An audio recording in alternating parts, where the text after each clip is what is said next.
Did the fitness enthusiast in you blend with business early on, or is this something that is recent for you? How do you put these two together?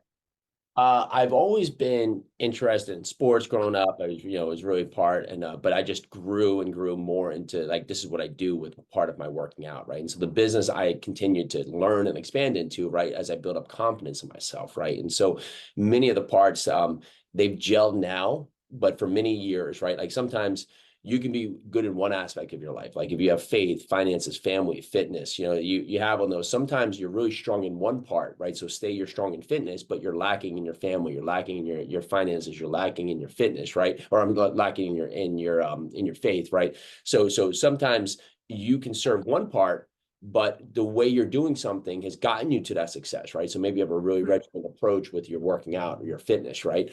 But you don't cross that over with the same thing of how you show up within your family, right? The regimen approach you set up with your family or with your finances or your business, right?